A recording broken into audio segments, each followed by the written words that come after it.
Следите утрински брифинг на Слободна ТВ. Се ближат избори. 12 април се закажани изборите, меѓутоа се уште и неизвестно со оглед на тоа што се прават некакви политички калкулации.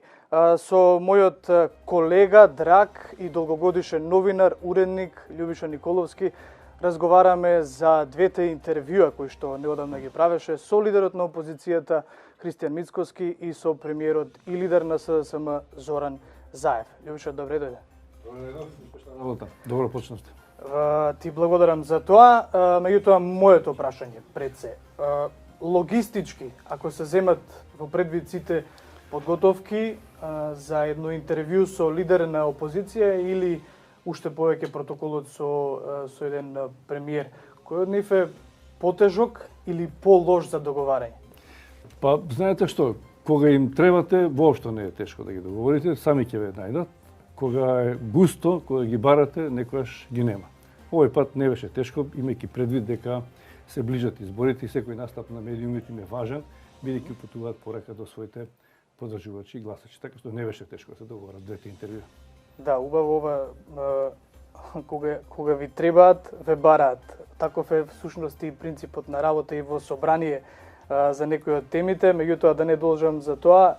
Интервјуата кои што ги правеше Љубиша со Мицкоски и со Заев се достапни на интернет. Меѓутоа, она што не го знаат гледачите, а сакаме да им го доближиме. Секогаш пред интервјуата има едни мали, јас би ги нарекол подконсултации со нив.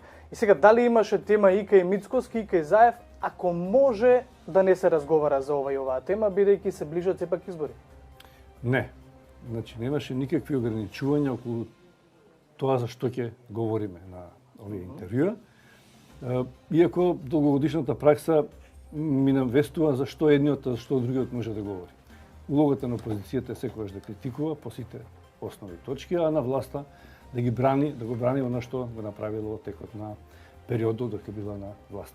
Така што имаше мала разлика, интервјуто со Мицкоски беше еден час и имаше можност за повеќе прашања. Интервјуто со премиерот Заев беше многу пократко и немаше време за подлабински анализи на одредена ситуација во која што СДСМ и власта се нашла. Но, веројатно, тие во наредниот период ќе најдат начин како да го направат. Фактот дека се достапни говори тоа што лидерот на опозицијата на ВМРО не беше гостин по телефон рано изутринува вашата емисија. Друг дел од тоа, велиш дека немало лимит за она што може да се разговара. Меѓутоа, веројатно на политичарите тоа им е лесно во момент кога треба на гласачите да им продаваат своевидна демагогија или она што сакаат да го слушнат. Љубиша, ти си новинар и уредник со години, позната ти е таа реторика. Бака се демагогија или популизам. Ако мислиш на популизам, тоа е одење на потребите и на она што граѓаните сакаат да го слушнат. Дали потоа ќе се случи нешто од тие ветувања, останува да се види. Ако мислиш дека е демагогија или можеби демагогија е да говориш едно јавно, а надвор од камерите да правиш друго. Ако се декларираш за демохристијанин и ако пропагираш религиски потенцијал, а самиот не одиш во црква, тоа е демагогија. Ако политички велиш дека не признаваш одредени договори, дали дома или надвор, без разлика за кој политичар станува збор, а потоа зад камерите се сложуваш со се што е во договорот, тоа е демагогија. Но ретко остануваат видливи овие демагошки принципи што ги продаваат политичарите. Така што останува нас на медиумите на било кој начин да дојдеме до нив заради она што гласачите и граѓаните можат на вистина да го знаат за одреден политичар.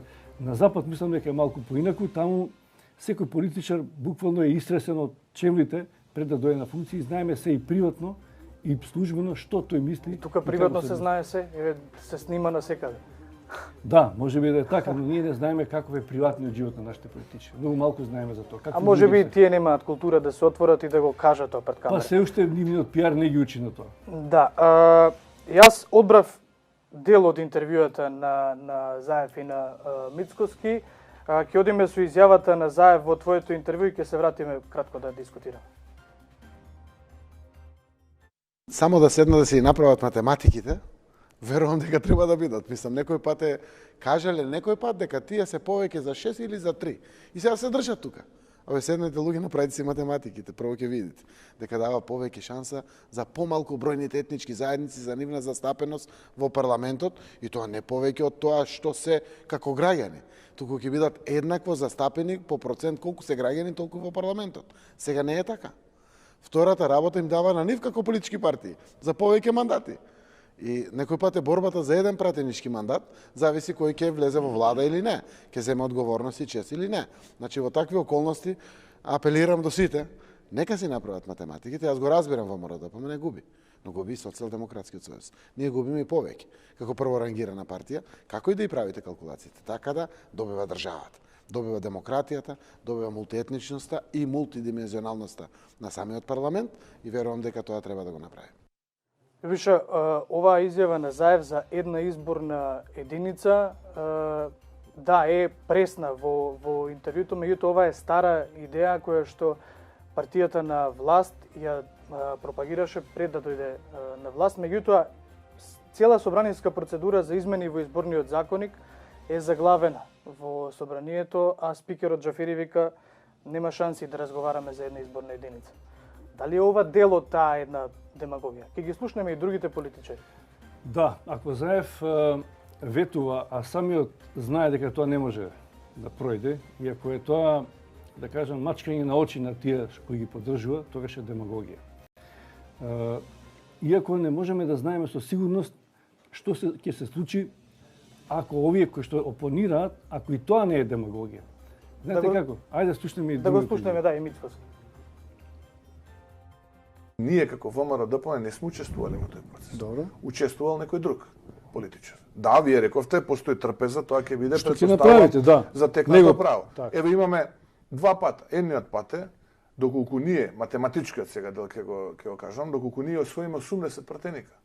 И доколку имаме услов Бадинтер, што се два услова потребни за да еднострано го ревидираме, ја ревидираме содржината, тогаш можеме да донесеме одлука политичка дека одиме чекор назад.